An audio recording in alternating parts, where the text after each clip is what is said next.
Welcome to The Explainer. Today, we're exploring a pretty fundamental truth about communication. Think about how you first learn a language.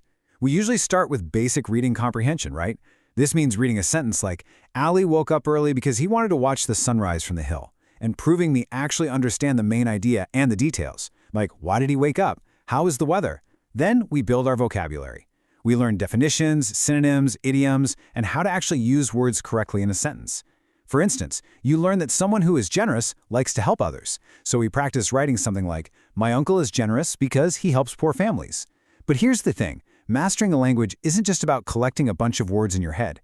It is absolutely about context. So let's dive into this.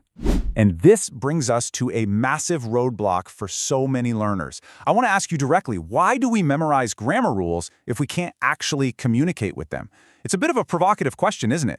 But really, vocabulary and reading are just the starting line.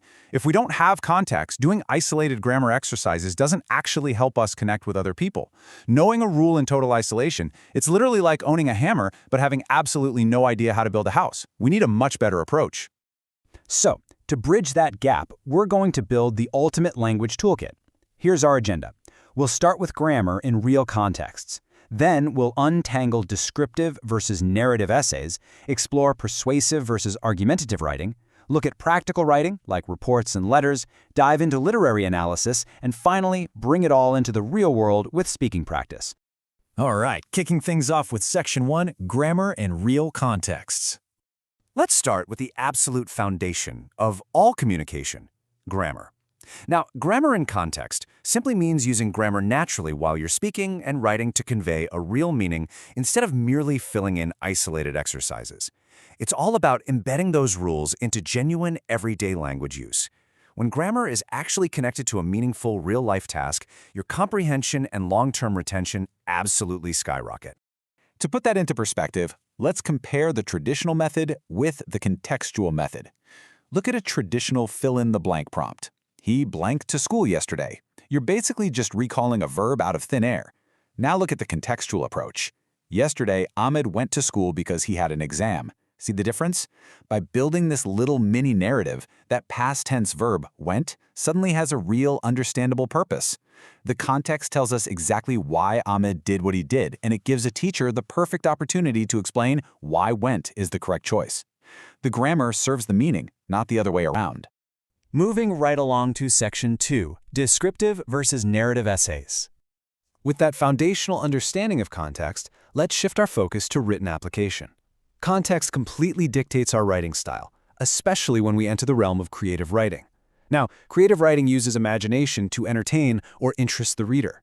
Instead of just copying dry information, it's about creating entirely new worlds.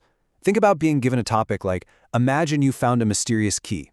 Creative writing is where you take that prompt and use your imagination to invent a thrilling story about exactly where that key leads. And within creative writing, we have two very distinct styles. Think of a descriptive essay as a photograph. It uses incredibly detailed language to help readers truly imagine a person, place, or thing.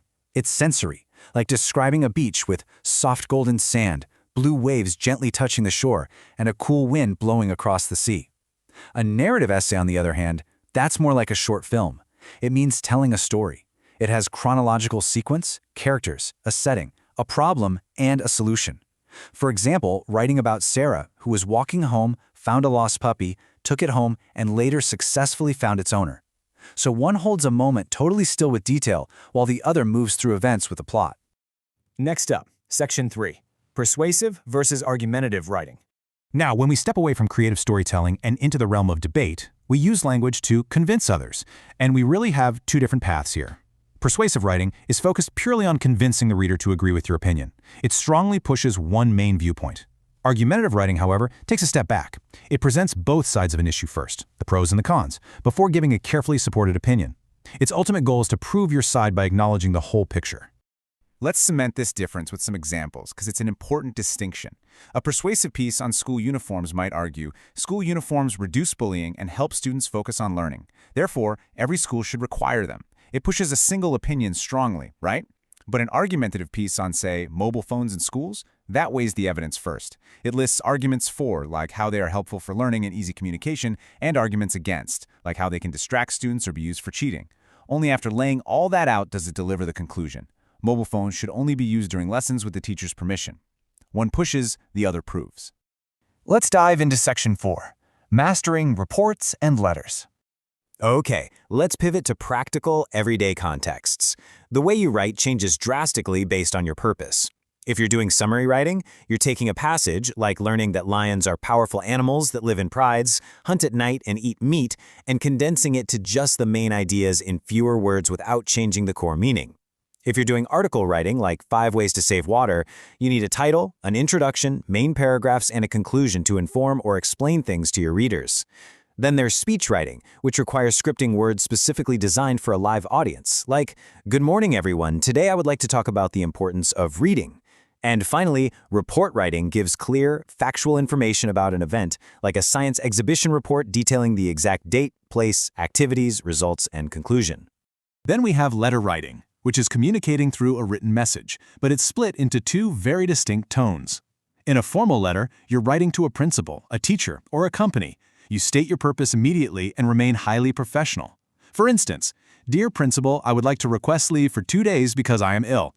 An informal letter is entirely different. This is for a friend, a cousin, or a grandparent. You can be super relaxed and conversational, like saying, "Dear Ahmad, I hope you are doing well. I had a wonderful holiday and wanted to tell you about it." Your audience completely shapes the language you use. All right, on to Section 5, the art of poetry analysis.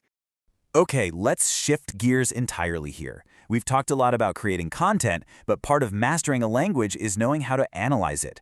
Poetry analysis means understanding what a poem says and how the poet expresses ideas and feelings.